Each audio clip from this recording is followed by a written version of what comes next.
अगर कल सुबह आप उठते हो और पेट्रोल 120 रुपया हो जाए, गैस सिलेंडर 1500 या 2000 हो जाए, मार्केट 3% या 5% गिर जाए, तो आप क्या करोगे? झटका लगेगा ना। लेकिन सबसे इंपॉर्टेंट बात, ये सिर्फ इमेजिनेशन नहीं है। इंडिया ऑलरेडी उस सिचुएशन के कगार पर खड़ा है और इसीलिए पीएम मोदी ने एक लाइन बोली, कोविड जैसी तैयारी रख। अब ध्यान से समझिए, ये लॉकडाउन की वार्निंग नहीं है, ये उस चीज की वार्निंग है जो उससे भी ज्यादा डेंजरस हो सकती है। तो नमस्कार दोस्तों, मैं मुकुल अग्रवाल। आज की वीडियो नॉर्मल न्यूज नहीं है, ये एक वार्निंग सिग्नल है जो बहुत लोग समझ नहीं पा रहे हैं। और आज हम समझेंगे इंडिया पर रियल रिस्क क्या है, मार्केट पर क्या इम्पैक्ट आएगा और सबसे इंपॉर्टेंट आपको क्या करना चाहिए।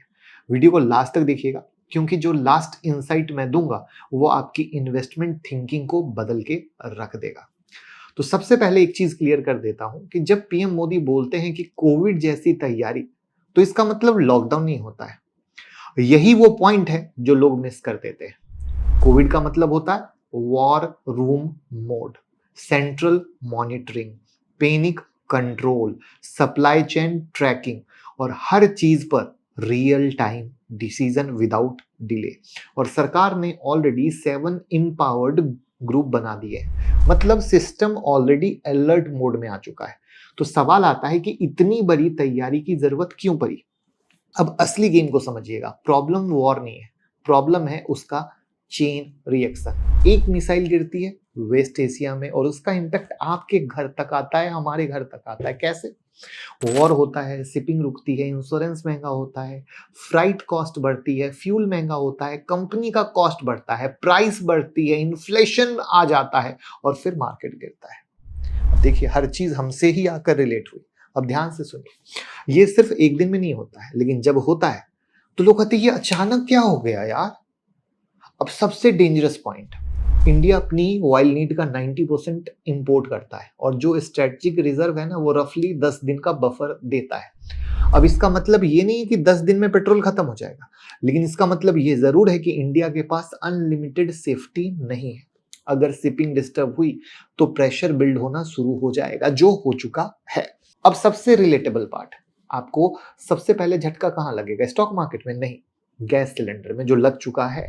इंडिया अपनी एलपीजी का 60% इंपोर्ट करता है। रिपोर्ट के हिसाब से ऑलरेडी इंपोर्ट में डिसरप्शन आया है, इसलिए सरकार ने इंडस्ट्रियल सप्लाई कट करके हाउस होल्ड को प्रायोरिटी दी। यानी प्रॉब्लम पेपर पे नहीं है, प्रॉब्लम घर तक आ चुकी है। किस किस को गैस सिलेंडर नहीं मिला है कमेंट में बताइएगा, या लाइन में लगे हुए ईमानदारी से, तभी लोग रिलेट कर पाएंगे मेरी बात से।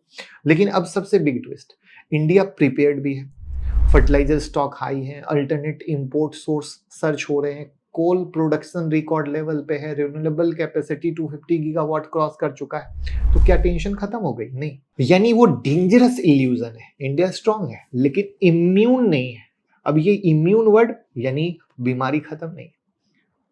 अब सबसे अंडररेटेड रिस्क जो कोई बात ही नहीं कर रहा है, गल्फ इंडियंस के बारे में। 1 करोड़ इंडियंस गल्फ में काम करते हैं और इंडिया को हर साल $130 बिलियन रेमिटेंस मिलता है। सोचिए, अगर वॉर लंबा चलता है, जॉब कट हुई, तो पैसा आना कम हो जाएगा और इसका इफेक्ट सिर्फ इकोनॉमी पे नहीं आएगा, डायरेक्ट वो लोग जो पैसा आता था, जिनका घर चलता था, वो मुश्किल में आ जाएंगे। कौन कौन लोगों के पास गल्फ से काम करके पैसा आ रहा है, कमेंट में जरूर बताइए। अब आते हैं सबसे इंपॉर्टेंट पार्ट, जो हमारे इन्वेस्टर भाई हमारी वीडियो को देखते हैं और यहाँ पर सबसे ज्यादा गलती करते हैं। वॉर न्यूज आती है, लोग पैनिक में सेल कर देते हैं और फिर जब स्टॉक मार्केट रिकवर करता है तो वही लोग रिग्रेट करते हैं कि अरे यार किसी ने बताया नहीं, फंस गए।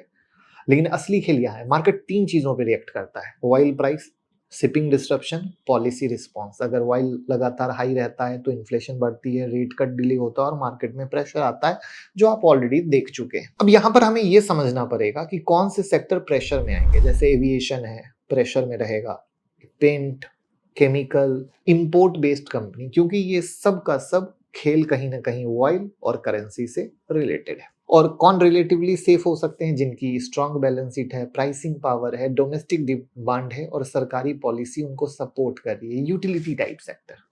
लेकिन ब्लाइंड बाइंग या ब्लाइंड सेलिंग दोनों डेंजर है। अब यहाँ पर एक प्रिडिक्शन भी मैं कर देता हूँ, रोको। मेरी नजर में आज जो मैं वीडियो शूट कर रहा हूँ ये है 26 मार्च।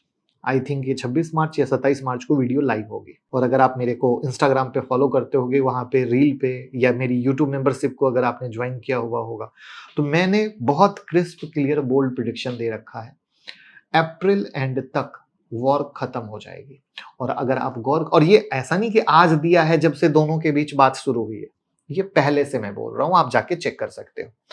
प्लस ये जो आप देख रहे हो कहीं ना कहीं मार्केट नीचे आया फिर थोड़ा बाउंस किया, तो डेडिकेट बाउंस तो बनता है क्योंकि ऑलरेडी गिरा हुआ है, प्लस दोनों के बीच टॉक स्टार्ट हो गई है। तो मेरा यहां पर मानना है भले मार्केट ऊपर नीचे जो करे, आप 2020 के बाद वाली रैली वन नॉन स्टॉप जैसा तो सोचना भी मत। बस यहाँ पे ये सोचो कि अगर मेरा विजन 3 से 5 साल का है तो मुझे लगता है ये 1 मंथ वो होने वाला है जहां पर आपको एसआईपी मोड में अपनी इन्वेस्टमेंट को स्टार्ट करना चाहिए।